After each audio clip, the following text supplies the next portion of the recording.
On guitar we have Alex Farrell, who started the band. So he's been there right from the beginning, about 10 years ago. Second guitarist is called Alex Sandwich.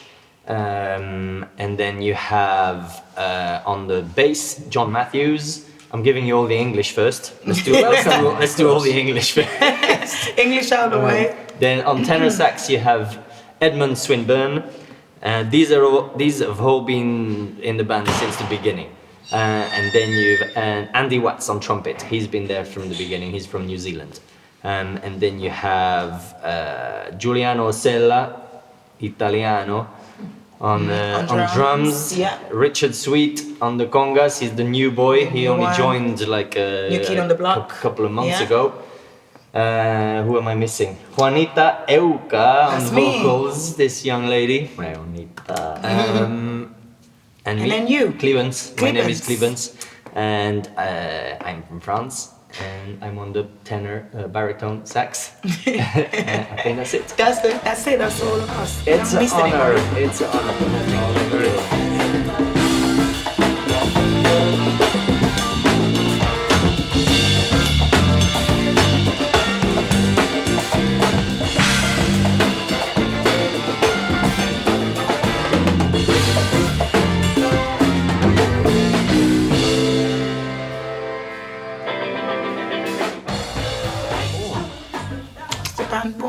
The band was born, so Alex, the guitarist, put an advert on Gumtree, I think it was. 10 years ago? So yes, about 10 years ago, and he just said, I want to do an Afrobeat band, who wants to join? So it was like a long process. You had like 40 people come, just jamming, playing covers, fella covers, a few other tunes.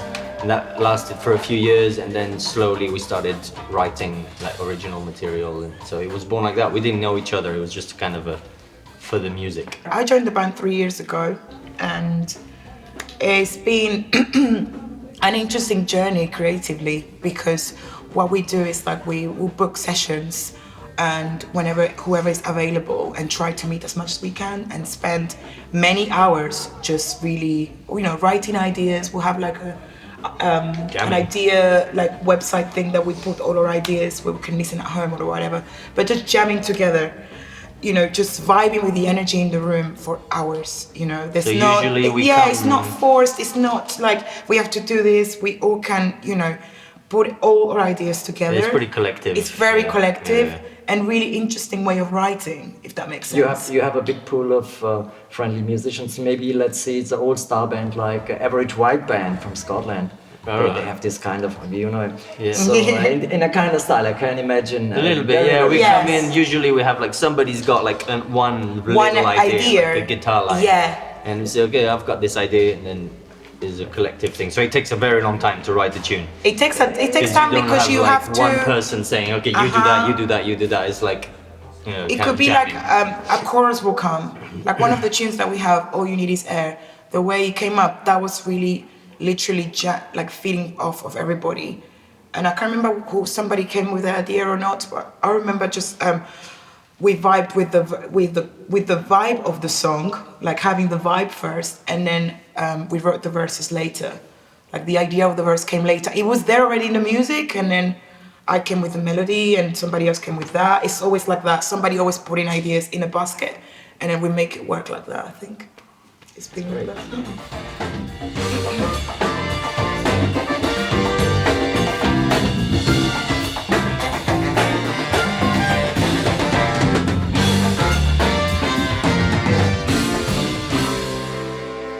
So to me, a very important question these days: why Afrobeat is the perfect support for your message?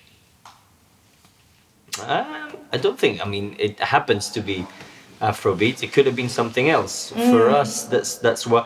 And to be honest, what we play, I'm not sure it's rooted in Afrobeat, but it's not like traditional Afrobeat.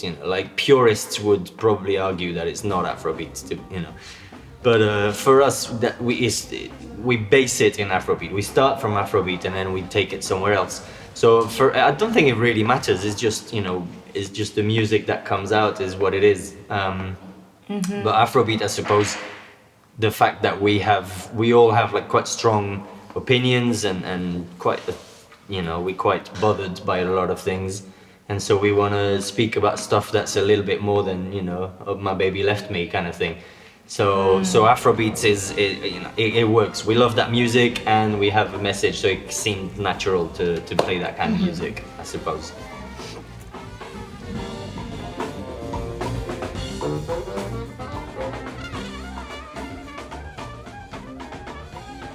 A song really that we tried to, well, we came with the, first of all, the idea of the song came with a melody that you wrote, I think. Possibly. Yeah, remember you came with a what's your idea? Okay. What's your idea? Yeah. And then in a way, it just came naturally, but it wasn't something that we planned. That's the best way it is. But then after, when an idea comes to you, like a creative idea, you make it work, and then it brought more meaning into it, to the idea of power to the women. To me, it's really aimed to women that don't have no privilege at all. They don't have a voice in parts of the world where they are actually fighting to be, you know, just a mom or just a human being, you know. And I wanted to focus on that more, like to women that don't have a voice at all, you know. And it's funny how much, like right now at the moment, the situation in Chile, when I saw the women, they were blindfolded and dancing. That's the spirit of power to the women, is having that spirit of, you know, finding that power within yourself. And every time we play this song in a concert, whether it's men or women, it doesn't really matter. At the end, is everybody singing to the song. So it's bringing everybody together and being conscious about, you know, fighting for rights, human rights. And I think that really goes back to the spirit of the band and our music, to really talk about these issues, you know, just so people can just be aware of what's going on, you know. And it's funny because that's happening every day. This song was written a few years ago, but it's happening all the time. So yeah, that's the song.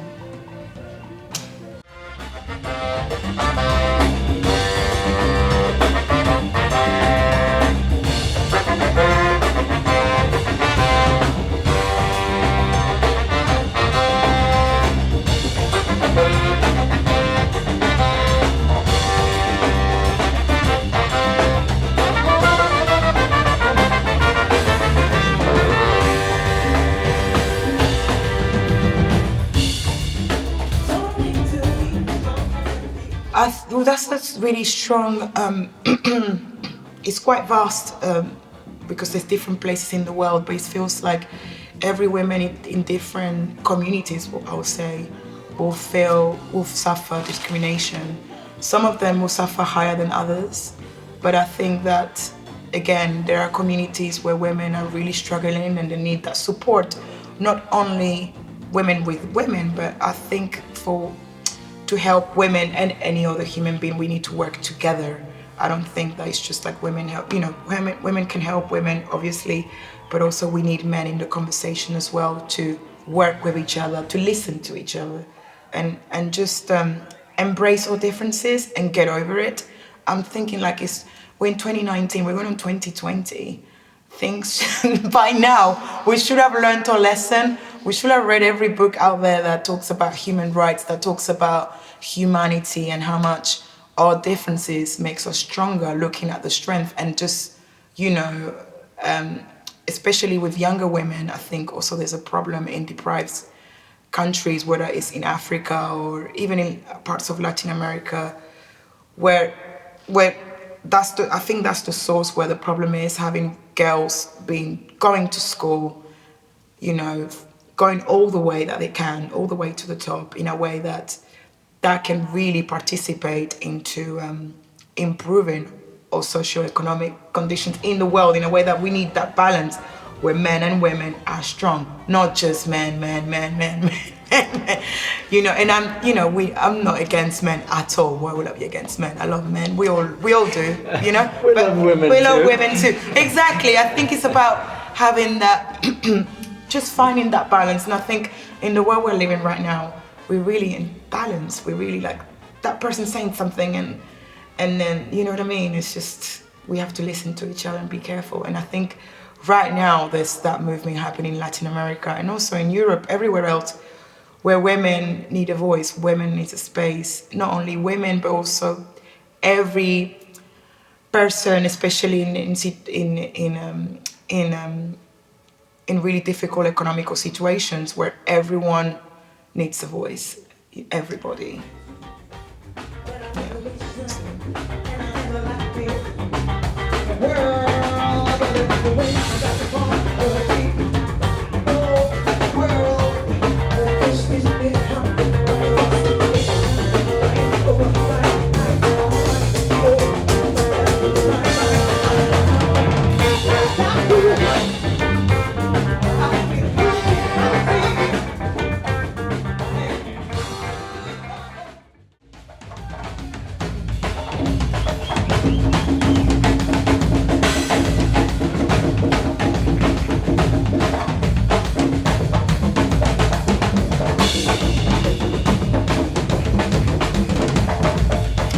Wow, my definition of feminism.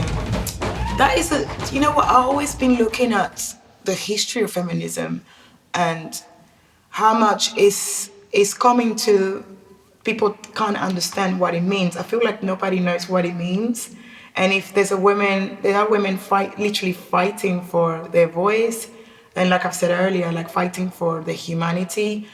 I think it's been like scrutinized in a way that people are not able to understand, you know, like ignorance kind of thing, but in different times in history. But I think feminism is humanity. Feminism is not just for women, it's also for men. All of us, we need each other, you know. And also, you know, for women being discriminated since the beginning of time. I mean, this is the time that we're talking about that is closer to us, like, you know, not long ago, like in, you know, women in the UK, the suffragettes were like fighting for their rights to vote, you know, and that was, you know, it was 100 years ago. And you see that history, and you see that in different parts of the world where women are still fighting for their voice, especially right now in Chile, like I've said. But to me, feminism represents humanity, represents a right, human rights, it's just basic rights. That's, for me, that's feminism. And I think that it doesn't have to be a woman to be a feminist. You can be a man and be a feminist. Why not? I love this. Amen.